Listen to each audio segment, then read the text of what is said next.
Yang saya hormati pimpinan Pondok Pesantren Al-Jihad Abi Kiai Haji Abdul Muthalib Sukardi dan Umi Hajah Siti Aisyah. Semoga oleh Allah Abi Umi diberikan umur yang panjang, sehat walafiat, begitu pula kita semua. Yang terhormat ibu-ibu Majelis Taklim Al-Jihad rahimakumullah. Mohon maaf ya kalau nunggu lama. Memang jadwal saya sebenarnya Bu, cuma tadi habis Jumat jam 1 kesiangan bawa anak 4 sakit semua Bu. Yang pertama tipes, yang kedua, ketiga, keempat, yang anak nomor 2 demam, anak nomor 3 amandel, anak nomor 4 demam tinggi. Jadi bawa kesiangan dicekok, apa tuh kata cekok ibu sampai keluar lendirnya itu mau diurut lagi. Makanya lama, jadi mohon maaf. Alhamdulillah ya kita dapat berkumpul dalam majelis bulanan mingguan Jumat. Salam serta salam kita haturkan kepada junjungan kita Nabi Muhammad sallallahu alaihi wasallam. Ibu-ibu majelis taklim al-jihad rahimakumullah. Pada pertemuan sekarang ini saya ingin menyampaikan tentang 2 kalimat syahadat. Ya, 2 kalimat syahadat. Ya, banyak orang di KTP tertulis agama Islam, tapi banyak orang baca syahadat tak lancar. Ibu mungkin pernah dengar ada orang ketika kawin baca syahadatnya melekat. Pernah? Ash kata dia. Ngapa? Karena dia tak pernah sholat. Oleh Allah ditampakkan. Untung dia masih kawin, ketika kawin oleh Allah ditampakkan. Gimana umpamanya nanti ketika di kuburan nanti oleh Allah, oleh malaikat ditanya, "Man rabbuka?" Tidak bisa jawab. Makanya syahadat itu Bu ya bukan cuma diucapkan, tapi yang paling penting itu syahadat diamalkan dalam kehidupan kita sehari-hari. Nyandarnya tak nyaman ya. Nyandarnya kena enak. Ya. Jadi syahadat yang paling penting itu diamalkan dalam kehidupan kita sehari-hari. Syahadat asyhadu an la ilaha illallah wa asyhadu anna Muhammadar Rasulullah. Aku bersaksi bahwa tiada Tuhan selain Allah. Kita ngomong tiada Tuhan selain Allah, tapi banyak kita nih nyembah Allah setengah-setengah. Contoh nih, banyak orang rumahnya dekat masjid, dekat surau, tapi baru masuk masjid seminggu sekali. Kalau rumahnya agak jauh, mending. Kadang-kadang nih rumahnya di sebelah masjid, depan masjid, belakang masjid, tapi masuk masjid seminggu sekali, tiap hari Jumat. Ada tak? Ada kan? Ini masih mending nih. Ada yang agak parah, rumahnya dekat masjid, masuk masjid setahun 2 kali. Idul Fitri, Idul Adha baru masuk. Ada yang lebih parah, masuk masjid ketika sudah mati, mayatnya masuk masjid disolati. Nauzubillah min dzalik. Ini bukti. Ketika tak punya duit, banyak utang, banyak kreditan, banyak masalah, masya Allah jam 3 subuh bangun. Ketika banyak utang, nangis. Tapi ketika udah kaya, uang miliaran, tanah hektaran, Allah dilupakan. Ini banyak orang sekarang itu. Baru punya PJX buka bungkus tak sholat, baru punya mobil Avanza tak sholat, baru penghasilan sebulan 100 juta tak sholat. Ini berarti bukti bahwa setengah-setengah cinta pada Allah. Wa asyhadu anna Muhammadar Rasulullah.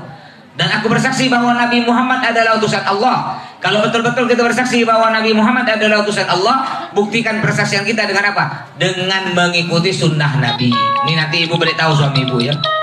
Ibu yang bantu suami ibu untuk melakukan sunnah Nabi. Suami ibu melakukan sunnah Nabi, ibu juga dapat pahala. Contoh tadi suami ibu ke masjid mengerjakan apa tuh Bu? Sholat Jumat. Nanti ibu sampaikan mulai Jumat depan. Ya, ibu ancam dia Bu. Karena suami tak banyak-banyak takut bini kan. Tapi ancam yang bagus biar suami ibu melakukan sunnah. Nih yang pertama, disunnahkan hari Jumat pakai warna putih. Jadi ketika suami ibu ke masjid tidak pakai warna putih, Bang, masuk. Tajir, jangan ke masjid, masuk. Tidak apa-apa, ibu kan demi biar suami ibu melakukan sunnah, ibu dapat pahala. Suruh Bu, ibu yang nyiapkan sebelum. Ini kadang-kadang nih suami malas tuh ketika udah suruh cari sendiri. Mak, kami nak ke masjid. Baju mana? Ambillah surat. Jawa ada besar tuh Bang, minta ambil Jawa. Ya Allah, itu bikin suami malas Bu. Kalau saya alhamdulillah sehari ini nih Bu ya, Nah, setiap saya ceramah itu, ya, saking sayang pada saya, kalau saya ceramah ndak boleh milih sendiri, tak boleh. Dia yang milihkan baju. Baju harus sama dengan sarung. Kalau ceramah, kalau ndak ceramah sehari-hari kayak gini ndak, bebas. Nah, pakai kalau Jumat, belum berangkat pagi-pagi udah siap dah Bu. Gamis, sorban, songkok putih. Seminggu sekali harus pakai baju apa gamis putih itu, ya gamis putih. Nah, kalau ceramah dicantikkan, bajunya harus rapi, nggak boleh jelek-jelek. Saya tanya, nah, saya olok dia, kenapa nanti kalau aku terlalu rapi ganteng, bahaya Bu ya. Apalagi ceramah kayak dua malam lalu ceramah di anu dia, ya Allah. Paling gandu, ramai yang hadir hampir 1000 orang. Masya Allah ibu-ibunya, wah, kalau terlalu ganteng nanti Mas Toto nih bahaya nih. Kalau sedangkan saya seorang sukanya orangnya slow-slow, maka saya kemana-mana pakai motor jelek, pakai sendal apa tuh, lili, sendal datuk-datuk zaman dulu harga 35.000, pakai songkok hitam, udah songkok hitam sininya belang. Ya kena istri saya, tak usah Pak, ganti songkok yang baru biar nampaknya bagus. Bukan apa, aku takut, makanya biar jelek-jelek, biar tak ada perempuan-perempuan yang mau. Begitu maksudnya Bu. Cuma kena istri itu tidak boleh, harus ganteng kata dia. Udahlah, nanti kalau ada yang mau salah dia. Gurau ya Bu ya. Jadi sunnah Bu pakai warna putih. Ini kadang-kadang ada laki-laki, Pak, ngapa Bapak tidak pakai warna putih? Tak sempat Ustaz, tak sempat. Ya, apa tak sempat? Itulah Pak Ustaz, apa seragam saya payah Pak Ustaz, ribet. Seragam kantor saya ini warna coklat. Makanya saya tak sempat pakai warna putih. Ya ini orang alasan dia. Sebenarnya baju putih itu kecil Bu, dilipat bisa masuk jok motor. Nanti ketika nyampe di masjid kan banyak WC cantik-cantik, bersalin lah baju putih. Habis sholat Jumat pakai akik seragam coklat. Ininya helm besar bisa dibawa, laptop ditenteng kemana-mana. Masa baju putih alasan tak sempat? Ini cuma alasan ya. Ada lagi Bu nih, beritahu lagi suami Ibu, sholat memang tidak wajib pakai baju putih, tidak wajib, hukumnya sunnah. Tapi ingat ya, kita sholat ini bukan mau mengurangkan pahala, tapi mau nambah pahala. Ibu nyuruh suami Ibu pakai baju putih, Ibu dapat pahala. Makanya siapkan, mulai Jumat depan Ibu yang siapkan, jangan biar suami Ibu semangat. Bukan suruh ambil sendiri, ambil seorang Jawa kau ni dah tua Pak. Ibu siapkan, pagi-pagi itu udah ada baju putih, sarung putih. Kalau tidak ada sarung putih langsung pakai gamis. Nah kadang-kadang suami gini, dalam mak aku belum haji, belum umroh, pakai songkok putih, malu aku. Pakai gamis lagi. Bukan, orang ke masjid tuh Bu, mau sholat enggak pakai songkok putih nih, boleh songkok putih nih. Enggak harus udah haji ke Mekah, enggak harus umroh. Saya dari kecil pakai songkok putih. Dari Beringos, belum ke Mekah. Enggak ada orang ngolok-ngolok. Bahkan saya sering ke Mekah, kalau ceramah saya tidak pakai songkok putih, kalau ceramah songkok hitam. Memang salah. Ya, yang penting ketika sholat pakai songkok putih. Nah, insya Allah di jamaah kita nanti nih Bu Musyatun nih mau umroh dengan saya, dengan suaminya juga Bang Rahman yang kicau dengan istrinya itu. Insya Allah, alhamdulillah ada 100. Insya Allah Kamis depan nih kita berangkat. Seminggu lagi insya Allah 117 orang. Termasuk juga Bitoha. Ya doakan mudah-mudahan rombongan kami semua selamat sampai pulang ke rumah masing-masing dalam keadaan umroh yang mabrur. Dan mudah-mudahan ibu yang semua yang belum nyampe ke Mekah oleh Allah sekeluarga sampaikan ke Mekah, yang sudah sampai mudah-mudahan sampai lagi. Ya. Nah, mungkin ada ibu-ibu yang mau badal umroh. Ibu ini kan kalau umroh mungkin tak ada duit mahal. Sekarang untuk bulan September saya insya Allah berangkat lagi, kalau enggak 24 September 8 Oktober. Yaitu 31 juta 12 hari. Ya 12 hari mungkin mahal Mas. Ibu mungkin biar terlalu mahal 31 juta, ada ibu bisa badalkan umroh orang tua atau keluarga yang udah meninggal. Orang tua udah meninggal, mungkin ibu mau umroh mau umroh sendiri mahal, udah badalkan. Badalkan tuh istilahnya mengumrohkan orang tua atau keluarga yang udah meninggal. Syaratnya cuma nama ya, nama bin, kalau ada foto nanti dapat piagam. Itu per orang harganya 1,5 juta. Paling murah silakan ibu tanya travel di Kalbar, ndak ada 1,5 juta. Travel Musdalifah udah 7 tahun tak naik, tetap 1,5 juta. Semalam saya ketemu kawan saya, ada travel Aulia Wisata. Boy, berapa dah badal umroh? 3,5 Ustaz. 3,5 juta Pak Ustaz? 1,5 juta. Nggak ada triple 1 juta, semua tuh di atas 2,5 juta, 3 juta. Musdalifah 7 tahun tak naik. Mumpung tak naik nih. Rencana saya bulan depan saya naikkan 5 juta. Baru sakit kau. 1,5 juta mohon iya. Padahal triple lain nggak ada 1,5 juta. Atau mungkin kalau badal umroh orang tua 1,5 juta mahal amat, ada lagi yang lebih murah, yang pahalanya besar juga, yaitu wakaf Al-Quran. Jadi Al-Qurannya wakafkan di Masjidil Haram Mekah. Itu kan kalau kita beribadah di situ dilipat gandakan 100.000. Ibu sholat duha ya sama dibalas oleh Allah 100.000. Sedekah dibalas 100.000. Wakaf Al-Quran 1 sama dengan wakaf Al-Quran 100.000 Al-Quran. Nah, cuma bedanya kalau badan umroh hanya untuk orang yang udah meninggal, tapi kalau wakaf Al-Quran boleh untuk yang udah meninggal atau yang masih hidup. Nah, cuma per Al-Quran tuh mahal, per Al-Quran tuh 50 rial, 200.000. Kenapa mahal? Karena kalau kita beli Al-Quran di pinggir-pinggir hotel itu banyak Al-Quran palsu. Masuk ke masjid dikeluarkan tuh Quran. Tapi kalau Al-Quran yang dibelikan oleh ustaz-ustaz sana itu Al-Qurannya resmi. Ada cap di sana tuh Quran yang resmi, Bu. Ada stempel, ada nomor seri. Itu asli. Itu harganya 200.000. Ibu niat untuk siapa? Saya mas punya anak 3. Untuk saya suami anak 3. Berarti 200 kali 5 1 juta. Bisa 5 orang. Niatkan ya Allah, saya niat wakaf Al-Quran ke Mekah. Mudah-mudahan anak saya terbukakan hati. Mudah-mudahan saya bisa keluarga nyampe ke Mekah. Niatkan, pahalanya nyampe. 1 Al-Quran pahalanya 100.000. Gimana kalau 5 Al-Quran? Ya. Terus, nah jadi itu sunnah. Jadi disunahkan juga sholat itu pakai songkok. Nah, kadang-kadang banyak yang muda-muda nih, yang muda-muda enteng sholat tak pakai songkok. Ada lagi alasan kenapa tak pakai songkok? Tak sempat Pak Ustaz. Kau tak sempat. Songkok tuh lebih kecil dari baju. Dilipat bisa masuk kocek, betul lah Bu? Ini rokok yang dibawa HP tak pernah lupa. Masa songkok tak bisa? Sayang. Ini ibu nanti juga Bu. Nih beritahu disunahkan hari Jumat pakai wangi-wangian. Ibu belikan minyak wangi. Nah, kadang-kadang ibu yang bikin suami malas pakai minyak wangi. Ketika pakai suami kau jangan gete udah tua dah wangi-wangi itu boleh Bu. Kalau hari lain mungkin ibu boleh lah, boleh curiga lah. Tapi kalau hari Jumat ibu yang nyemprotkan, udah jelas suami ibu ke masjid masih gak curiga. Ya Jumat tuh ibu Bang. Kalau perlu 1 botol habiskan Bang. Seminggu sekali Bang. Kalau hari lain tak boleh. Hari lain aku curiga Bang. Kalau Jumat ada sebotol habiskan. Pahalanya besar Bu.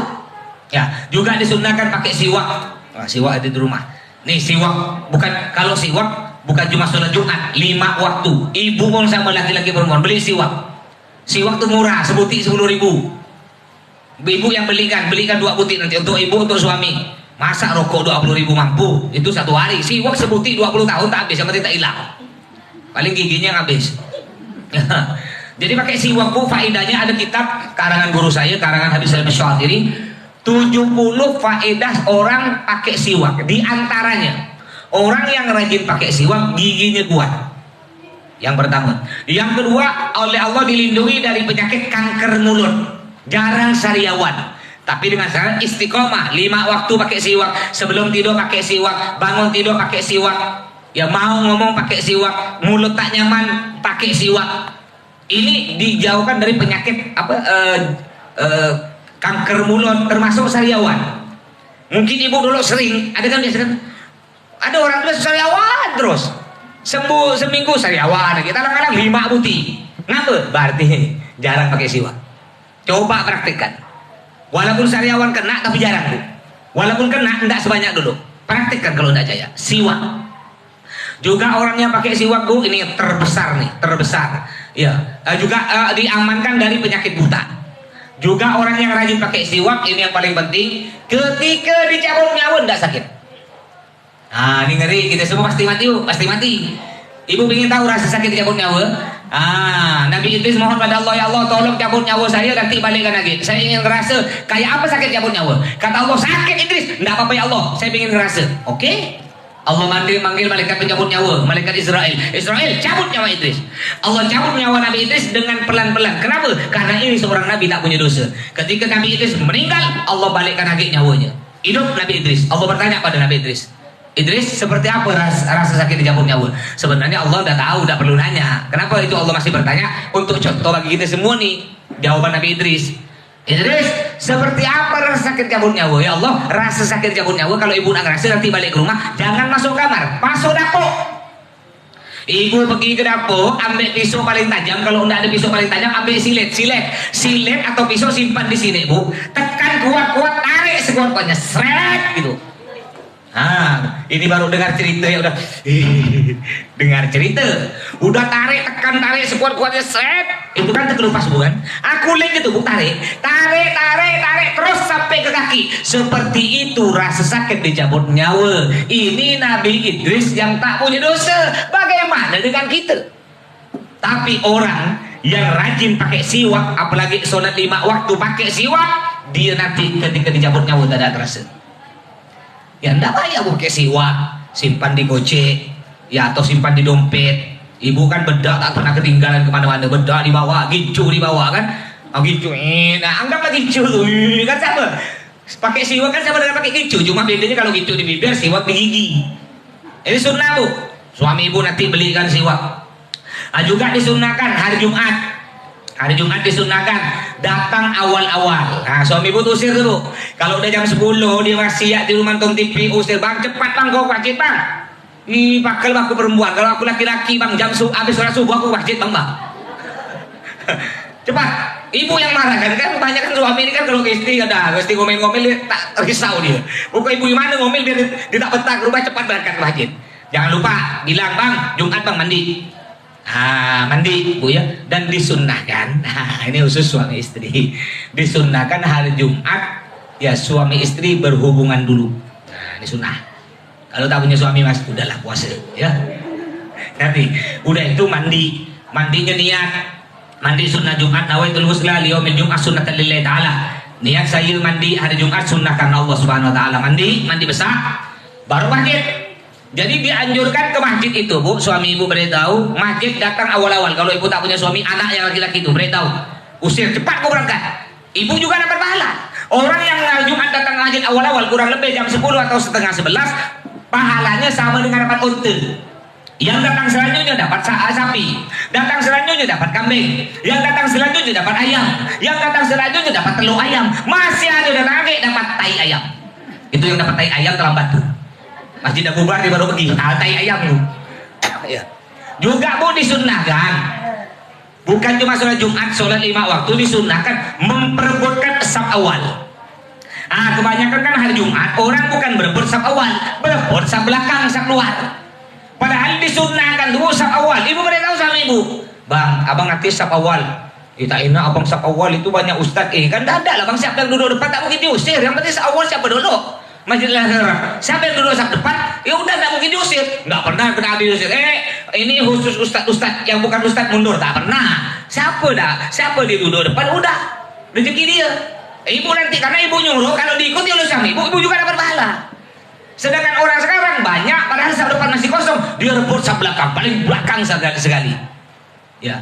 Kenapa kata Nabi Nabi bilang gini, andaikan, Bu, ya, andaikan kita bisa melihat betapa besar pahala di saf depan, andaikan nampak pahalanya, kita bisa berebut, bisa membunuh untuk memperebutkan saf depan. Kalau kita bisa ngelihat.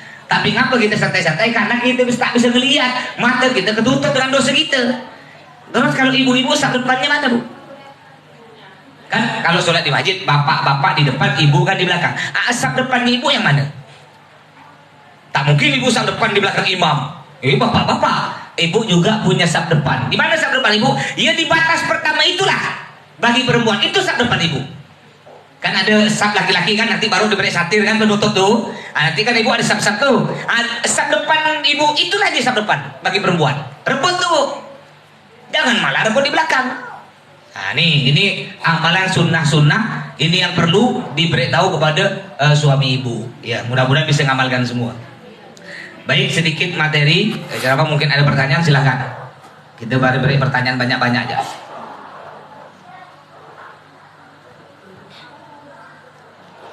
Ayo silakan ibu-ibu mau bertanya, bebas.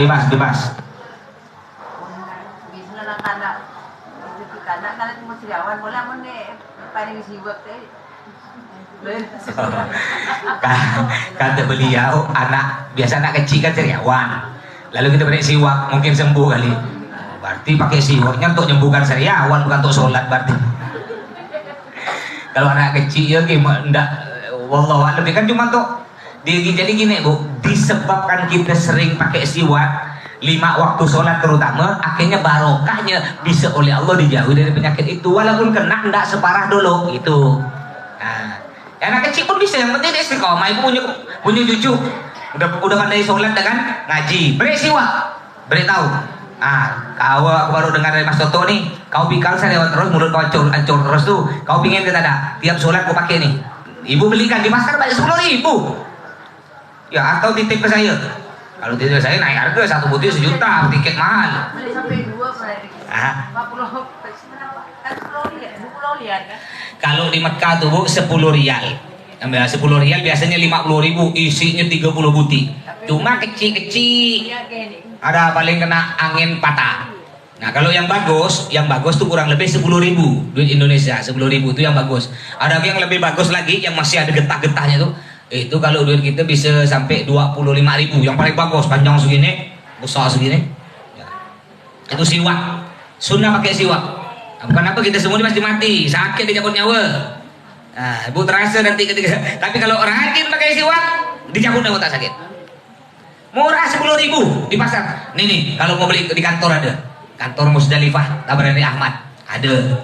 Atau di toko Ahbab Pancasila ada. Atau lebih murah lagi banyak di pasar tengah tuh.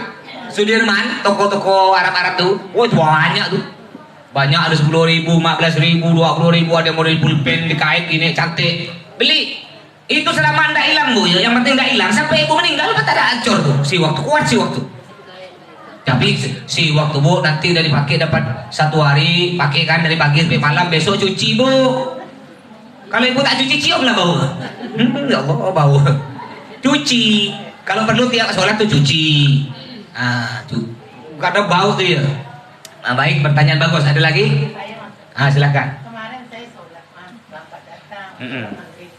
Begitu imam bilang assalamualaikum saya ikut. Saya dia bilang assalamualaikum tuh, tapi saya langsung diri di mana? Terakhir. Oh, sebenarnya dari pertama udah ikut imam. Lambat satu. Oh, terlambat 1. Terus imam? Saya lupa waktu imam bilang assalamualaikum yang ikut ini. Tapi begitu saya ingat langsung diri. Oh gitu ya. Umpama kan beliau ini kan sholat maghrib, ya terlambat 1 rakaat. Ketika imam tasahud atahiyatul, dia kan tekot tahiyatul. Imam assalamualaikum sebenarnya kan beliau ini kan harus berdiri, tapi beliau terikut. Imam assalamualaikum, assalamualaikum warahmatullah. Baru ingat dalam hati ngomong, dalam hati ya. Lupa berdiri, tidak apa-apa. Tinggal nanti sujud sahwi. Cuma sujud sahwi tak wajib, tak sujud sahwi pun tetap sah. Jadi sah sholatnya, sah. Ya, orang tuh lupa. Saya pun pernah gitu guys. Karena sampai kadang kan kita terikut. Itulah kenapa kok bisa gitu? Karena kita tak khusyuk. Nggak khusyuk. Nih. Di antara tanda orang yang khusyuknya kuat, khusyuknya tinggi, dia imam baca tadi subuh dia masih ingat surah apa? Bu, yang sholat, ada yang sholat di masjid ada di subuh atau di surau? Ada. Tadi imam baca surah apa rakaat pertama? Alam Nasro. Yang rakaat kedua? Masya Allah. Berarti ini khusyuknya tinggi nih. Tinggi. Ini tanda-tanda nih. Kita tes lagi. Kalau bisa hebat lebih tinggi lagi khusyuknya. Tapi tak boleh bual Bu. Ini asal jawab ya. Maghrib kemarin. Tadi malam Jumat. Maghrib malam Jumat kemarin. Imam ini baca surah apa rakaat pertama? Yang rakaat kedua? Biasa kolbu. Oh, pantas lagi apal imamnya tak berubah-ubah baca surah. Imamnya cuma apal itu aja. Ada kan kuluhu. Pantas beliau apal. Aduh, imamnya itu perlu diganti dia. 2 surah ya dia apa? Tapi kalau hari Jumat tuh itu sajadah. Oh, sajadah. Oh iya. Bagus. Cuma kalau jadi imam Bu ya. Imam baik ibu, mungkin ibu jadi imam. Wala umpama ibu jadi imam sama-sama perempuan, kata Nabi yang hadisnya gini, kalau kau jadi imam sholatnya jangan panjang-panjang, baca surah jangan panjang-panjang, kata Nabi. Kenapa? Karena kita tidak tahu di belakang tuh makmum ada yang sakit, ada yang tua, ada yang masih punya perlu dia kan. Makanya kata Nabi tak boleh panjang-panjang. Kadang-kadang imam di Pontianak ya Allah bacanya lama. Bismillahirrahmanirrahim. Yasin. Udah. Dengar Yasin langsung dalam hati, tahu aku tak sholat dengan dia. Padahal apa ada? Imamnya lupa baca Bismillahirrahmanirrahim. Yasin. Allahu Akbar. Dia ngambil depan ya sebuti. Jadi kata Nabi tidak boleh panjang-panjang. Boleh imam panjang-panjang tapi harus izin ke makmum. Izin. Bu, namanya. Bapak ibu sekalian para jamaah, ini saya mau ngimam sholat agak panjang nih. Rakaat pertama baca surah Al-Baqarah 3 juz. Rakaat kedua saya baca surah Yasin. Setuju tak? Oh semuanya setuju. Rupa satu tak setuju, tak boleh. Satu tak setuju, tak boleh. Sedangkan sini imam-imam banyak. Saya kalau udah imam udah panjang bu, ketika sujud saya tendang pangkat dia itu kurang ajar. Panjang-panjang mendinglah khusyuk. Makanya kalau ulama, ibu lihatlah ibu. Terus mas, kalau di Mekah Ramadan kan bulan puasa, Allah kunutnya tuh kunut setengah jam sampai bergegar tangan segini, saking lamanya. Tapi kenapa khusus Mekah boleh? Karena orang semua ke Mekah memang niatnya sholat, nggak ada niat lain. Karena ibu ke Mekah untuk apa? Untuk bisnis, tak ada kan? Untuk apa?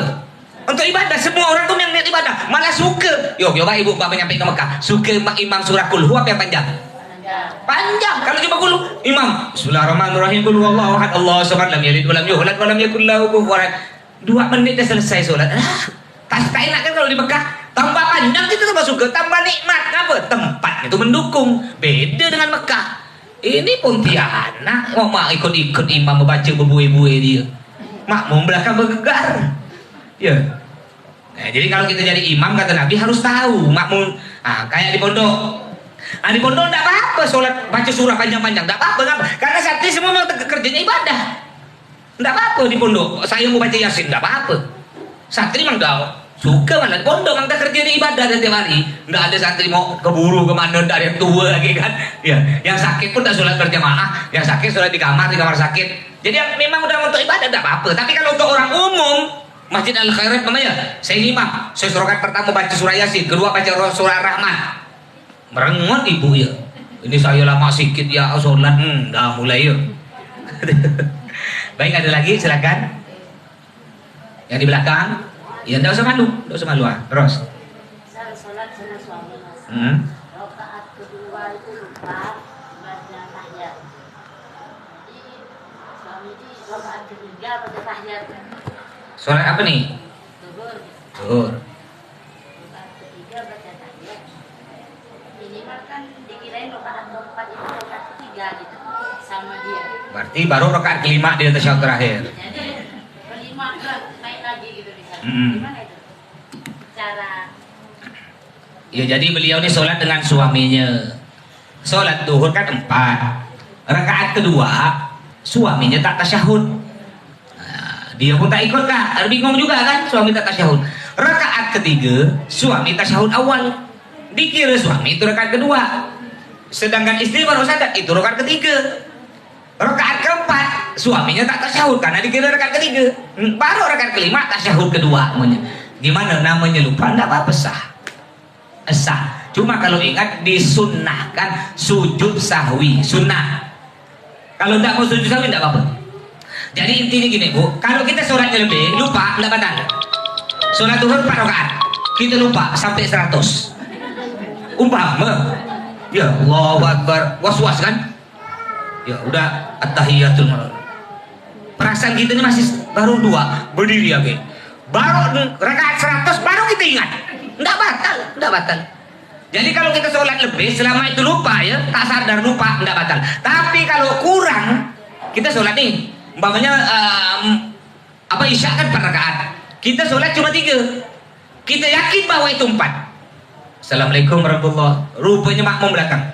Ya udah kita subhanallah, amin dah. Baru makmum. Pak Ustaz, tadi Pak Ustaz tuh cuma 3. Kurang 1 gimana? Semuanya tidak sah, batal. Tapi kalau sholat isya lebih, bukan cuma 4, 10. Allahu Akbar. Makmum jauh di belakang lupa gak? Allahu Akbar, Allah ikut semua. Udah assalamualaikum, baru ada salah satu makmum ingat. Pak Ustaz, tadi Pak Ustaz ada 10 sholat, tidak batal. Enggak batal karena lebih, enggak batal. Tapi kalau kurang batal. Baik, ada lagi? Nah, silakan. Kunut bisa Bukan konot, Bu, kunut. Ini orang Madura suka ngubah-ngubah. Astagfirullah, por Allah, Masya Allah, Masya Allah, Coca-Cola, coca-cola. Ini kunut, konut. kunut bisa kak. Imam tak banyak kunut, udah sujud sahwi tak berapa. Oh, gimana? Umpamanya imam kan tak baca kunut. Lalu ibu sujud sawi, tak boleh. Enggak boleh, ibu. Penumpang harus ikut sopir. Sopir ke barat. Jadi kalau imam tak baca kunut, kalau imam tak baca kunut, ibu boleh baca kunut sendiri. Baca kunut. Ya Allah, hadini fi man hadini, maafini. Cepat-cepat bacanya. Kalau udah terkejar ya udah, imam sujud karena kunut tak wajib. Jangan pula imam tak baca kunut, ibu pun sujud sawi, imam tak sujud sawi, batal ibu. Batal. Nah, jadi tapi kalau tidak tahu tidak apa-apa, Allah maafkan. Jadi yang dulu ibu tak tahu, ibu kan tahu kan kalau kita ngambil air wudhu, sembahyang ngambil air wudhu ini kan yang wajib basah. Saya tanya bu, kalau kita wudhu pas di sini, sah bu? Sah nggak? Ayo kan saya pernah jelaskan, pas di sini nih basah, di sini tidak basah, cuma di sini basah, sah nggak? Tidak sah, harus di atas, tumbuhnya di sini di ubun-ubun. Terus saya nggak ada samping. Kita basuh muka, yang basah di sini sampai sini, kuping kecil ini kuping besar tidak kena, sah? Tidak sah. Yang wajib tuh wajib kena kuping kecil, lebih bagus kenakan semua. Terus kalau kita basuh muka, pas di sini pas, sah tidak? Tidak sah bu, harus di sini. Bahasa Arabnya jakun. Kalau laki-laki kan punya nih bu nih, kayak apa nih, kayak pentol nih. Ibu-ibu tak ada, harus sampai sini. Jadi kalau wudhunya pas sini tak sah. Jadi andaikan ibu dari dulu, ibu dari gadis sampai ikut pengajian, ibu wudhunya pas di sini, rambutnya yang bagian kepala pas di sini, rupanya ibu baru dengar bahwa itu tak sah, gimana? Dikodok tak semua sholat? Enggak, Allah maafkan. Tapi ibu udah tahu, jangan diulang lagi. Nah, gitu maksudnya ya. Jadi udah tak tahu, Allah maafkan. Makanya inilah gunanya kita belajar bu. Saya ngajar nih bu, sebenarnya bukan ngajar gak, saya pun belajar. Karena ilmu, saya baca kitab, ilmu-ilmu yang dulu hilang balik lagi. Sebenarnya ustadz-ustadz semua yang ceramah, yang ngajar, mereka itu sebenarnya bukan ngajar ya, tapi mereka belajar. Karena mereka tak sembarangan. Kayak saya sembarangan mau ceramah, sebelum ceramah baca kitab dulu. Ya kalau tak baca kitab nanti ada orang nanya, kayak tadi nanya, tak bisa jawab gimana? Ya, cuma tidak boleh gak kalau kita tak bisa jawab, tak boleh gengsi. Kadang-kadang ada gak ustaz udah tahu tak bisa jawab, dia jawab ya bual-bual, tak boleh. Saya kalau tak tahu jawab, saya bilang tak tahu, udah selesai, daripada dosa. Tidak apa-apa bilang mas untuk bodoh, tak tahu, tak apa-apa. Yang penting jangan nombok. Mau bilang bodoh lah. Ya ada lagi, silakan. Di belakang malu-malu belakang nih. Ya. Buju, ini biasa beliau nih ada ya. Kayak ada jamaah Masjid Al-Khairat itu Pak Drai, Masya Allah. Setiap majelis nanya, saya paling suka kalau orang nanya terus. Ah, silakan Bu Uju.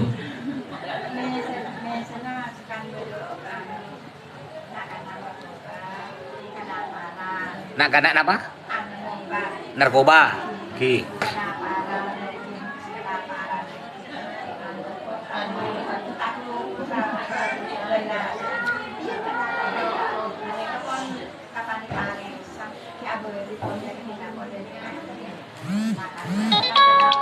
Apa ringkakan? Beliau bertanya, Mas ada orang narkoba, dia lapar Mas, minta ke rumah saya kerupuk untuk lauk, saya berilah kerupuk, ya, saya dapat pahala tak Mas beri makan dia? Sholat tak orang narkoba dia bu? Sholat tak? Kebanyakan nama orang narkoba yang tak sholat, habisnya bu Allahu Akbar, hebat tuh, udah. Maka saya kalau ceramah di kampung-kampung kadang-kadang kan kiainya bilang, Ustaz, tolong Ustaz bahas tentang anak nyabong. Di sini banyak orang nyabong, banyak orang berjudi. Tolong dibahas. Nah, saya bahas pakai teknik. Jadi Pak, Bapak kalau nyabong jangan lupa sholat. Nyabong azan, stop dulu, stop. Untuk sholat. Udah sholat, nyabong lagi. Azan, sholat lagi. Siapa tahu dengan rajinnya sholat, ujung-ujungnya Allah bisa berhenti itu nyabong. Ya karena kalau kita langsung keraskan, yo nyabong masuk neraka, Tak sholat masuk neraka langsung keras. Tak mungkin bapak masuk. Bapak umpama kita langsung keras. Bapak nyambung, walaupun bapak sholat tak mungkin diterima sholat bapak. Tak boleh. Akhirnya orang tetap nyambung dan tak sholat. Biarkan dia nyambung. Yang penting kita beritahu ketika azan berhenti nyambung sholat, berhenti judi sholat, mabuk. Ketika udah azan kumur kan najis mabuk sholat. Kau apa sholat nak judi lagi, nak mabuk lagi, urusan kau. Yang penting setiap azan kau sholat. Siapa tahu ketika dia sholat Allahu Akbar, lalu dia sadar, ya Allah baru aku nyambung tadi. Ya, tak malu aku ngadap engkau ya Allah. Siapa tahu kan Allah beri hidayah, dibuka hati. Begitu maksudnya, bukan malah kadang-kadang aduh, tak ada guna kau sholat, tak ada guna kau puasa kalau kau nyambung. Jangan gitu. Makanya kemarin Habib Umar bin Hafid, beliau datang ke Jakarta, ada salah satu artis, kan dikumpulkan artis bertanya, Bib gimana Bib? Kerja saya Bib maksiat, udah maksiat tobat, udah tobat maksiat, dapat berapa hari tobat, maksiat tobat, akhirnya dipanggil Pak Haji Cap Tomat, siang tobat malam kumat. Ya, gimana? Siang tobat malam maksiat, siang tobat begitu tiap hari kerja. Apa kata Bib Umar? Ya kalau kau gitu mas bagus, kau maksiat tobat. Terus kata Bib Umar, walaupun kau maksiat terus, jangan lupa terus bertobat. Siapa tahu gara-gara kau bertobat akhirnya oleh Allah diberi hidayah. Bukan malah maksiat. Kadang-kadang kita maksiat ini udahlah. Aku udah terlanjur mabuk, narkoba, rusak, tak mungkin bapak masuk surga, dah terlanjur masuk neraka. Tak boleh putus asa. Maksiat tobat.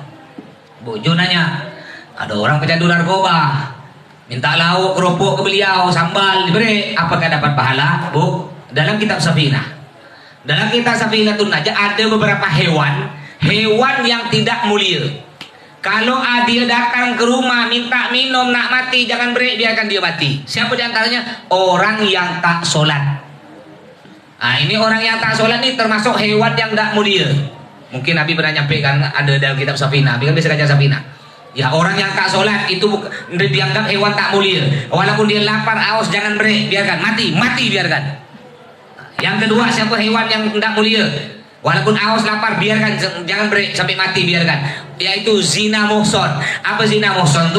Orang yang udah berkeluarga atau pernah berkeluarga, ya, lalu dia berzina. Ini zina muhson. Yang ketiga, apalagi? Kalbun akur, anjing galak, anjing yang ngamuk-ngamuk. Juga babi, juga orang murtad, orang keluar dari Islam. Ada orang Islam asalnya lalu murtad keluar dari Islam, pergi rumah ibu kelaparan, ya nak mati begini, jangan beri, biarkan dia mati. Enggak apa-apa, enggak dosa. Ya enggak dosa Bu, ya, enggak dosa. Tapi gimana Mas? Kalau dia pecandu narkoba, enggak sholat, lapar kita beri makan, dapat pahala, tetap dapat pahala. Tapi ada kita tidak mau beri, dia mati, enggak dosa. Kalau beri dapat pahala, enggak beri mati, enggak dapat dosa, gitu Bu. Ya lebih bagus beri lah, siapa tahu gara-gara kita beri. Yang ngelihat Bu Ju kan, Insya Allah Bu Ju walaupun pakai motor bergegar-gegar jatuh berapa kali, baik aku udah mabuk-mabuk masih beri kerupuk, beri lauk kena dia, malu aku akhirnya bertobat gara-gara, kan bisa jadi ya. Jadi kalau ada orang maksiat kita beri makan dapat pahala, kalau kita tidak beri makan dia mati, kita tidak ada dosa. Baik, ada lagi terakhir? Tidak ada? Kalau tidak ada sampai sini doakan ya, kami rombongan dengan Bu Musyatun, dengan kakak itu siapa namanya? Istri Bang Rahman tuh Kincau kan, beliau ini barokah Kincau ya, Masya Allah. Itu kalau masuk sinetron Indosiar, Bos Kincau nah pergi umroh, judulnya tuh. Ya, mudah-mudahan oleh Allah doakan dia, kami rombongan selamat sampai balik ke Pontianak ke rumah masing-masing jadi umroh mabrur. Dan sekali lagi mudah-mudahan oleh Allah semua ibu-ibu keluarga oleh Allah bisa disampaikan ke Makkah dan Madinah. Amin. Bismillahirrahmanirrahim. Rabbil alamin. Sallallahu alaihi Muhammad wa ala alihi sayyidina Muhammad. Allahumma inna nas'aluka salamatan fid din wa afiyatan fil jasad wa ziyadatan fil ilm wa barakatan fil rizqi wa tawbatan qabla al-maut wa rahatan indal maut wa maghfiratan ba'dal maut. Allahumma hawwin alaina bi sakratil maut wa najatan minan nar wa naf'an bil hisab. Allahumma ballighna makkal haji wal umrah wa balligh madinah li ziyarah. Rabbana hab lana min azwajina wa dhurriyyatina qurrata a'yun waj'alna lil muttaqina imama. Rabbana atina fid dunya hasanah wa fil akhirati hasanah wa qina adzaban nar. Allah biha ya Allah ya Allah bismil khatimah wa sallallahu alaihi sayyidina Muhammad wa ala alihi wa sahbihi subhana rabbika rabbil izzati amma yasifun salamun alal mursalin walhamdulillahi rabbil alamin. Al-Fatihah.